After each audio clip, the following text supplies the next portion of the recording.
पीताम्बरा। सभी को माँ बगलामुखी जयंती की हार्दिक शुभकामनाएं। माँ पीताम्बरा की बिना गुरु दीक्षा के किस प्रकार से पूजा कर सकते हैं। आज का दिन जो है वो बहुत ही शुभ है और आज के दिन आप माँ भगवती की छोटी सी साधना के रूप में अगर पूजा अर्चना करते हैं तो सभी को पता है कि माँ बगलामुखी जो है स्तंभन की देवी हैं। स्तंभन करती है शत्रुओं का, दुर्जनों का, दुर्वाणी का, और आपके जीवन में जो परेशानियां आती हैं उनका माँ स्तंभन कर देती है, उन्हें रोक देती है। तो आज के दिन माँ की पूजा अर्चना आप नॉर्मल सिंपल तरीके से भी कर सकते हैं। माँ को स्नान करवाइए। माँ भगवती की तस्वीर आप आज लेकर के आ सकते हैं। माँ को स्नान करवाइए। माँ के अष्टोत्तर शतनाम का पाठ करिए। माँ के मंत्रों का जप बिना गुरु दीक्षा के नहीं किया जाता है, इसलिए आप माँ की छोटी सी साधना उठा सकते हैं। माँ के जो बगलामुखी अष्टोत्तर शतनाम पाठ है, ये दो तरीके से होता है, रुद्र यामल और विष्णु यामल।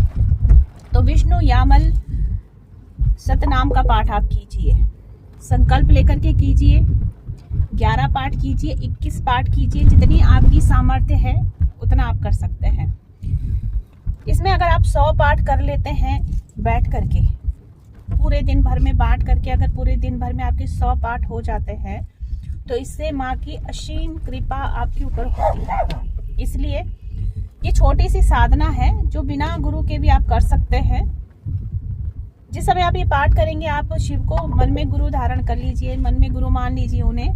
आपको किसी भी और गुरु की आवश्यकता उस समय नहीं है। लेकिन माँ पीताम्बरा के या 10 महाविद्या के जो भी जाप मंत्र जाप होते हैं, कोई भी बड़ी साधनाएं होती हैं, वो बिना गुरु के नहीं की जा सकती है। तो ये शॉर्ट वीडियो मैंने आपके लिए बनाई है। आप लॉन्ग वीडियो में नहीं बना पा रही हूँ समय की कमी के कारण, तो ये शॉर्ट वीडियो है। तो इसमें आप माँ पीताम्बरा के 108 नामों का शतनाम पाठ, अष्टोत्तर शतनाम पाठ 108 नामों का आप जप कर सकते हैं।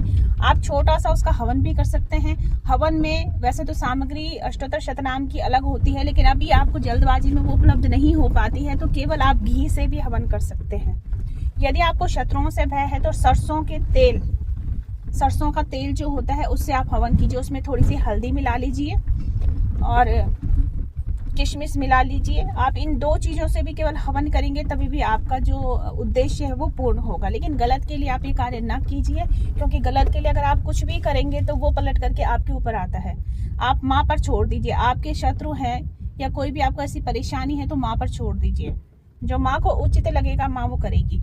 आप बस अपना कार्य कीजिए। और इसमें एक चीज़ और है कि जिस समय आप हवन करेंगे उस वक्त संकल्प लेकर के आपने हवन करना है। पाठ भी संकल्प लेकर के होगा और हवन भी संकल्प लेकर के ही होगा। माँ को भोग में आप किशमिश लगाइए, क्योंकि माँ का जो मुख्य भोग माना जाता है वो किशमिश है। माँ को किशमिश अति प्रिय है और जो भोग आप माँ को लगाते हैं, कुछ प्रसाद आप खा सकते हैं, उसी समय अपने में बांट सकते हैं, और कुछ आप उसकी किशमिश जो बचा करके रखिए। क्योंकि जब आप माँ को भोग लगा देते हैं प्रसाद का, किशमिश का, तो ये किशमिश नॉर्मल सिंपल किशमिश नहीं रहती है। इसमें माँ की ऊर्जा, माँ का आशीर्वाद मिल जाता है। तो इसको आप नॉर्मल बिल्कुल भी ना समझें। उसके बाद तो इसको आप कभी भी कोई भी परेशानी होती है तो इसको आप खा सकते हैं, किसी को दे सकते हैं। तो माँ पीताम्बरा, माँ बगलामुखी जयंती का आप भरपूर लाभ उठा सकते हैं, माँ का आशीर्वाद पा सकते हैं। क्योंकि कई सवाल ज़्यादातर ऐसे ही आते हैं कि हमारे गुरु नहीं हैं तो हम किस प्रकार से 10 महाविद्या की साधना करें। तो 10 महाविद्या की साधना ऐसे नहीं की जा सकती बिना गुरु के। लेकिन हाँ, बगला अष्टोत्तर शतनाम पाठ का आप जाप कर सकते हैं, पाठ कर सकते हैं। जय माता दी सभी को। एक बार फिर से माँ बगलामुखी पीताम्बरा माँ जयंती की आपको ढेरों ढेरों शुभकामनाएं।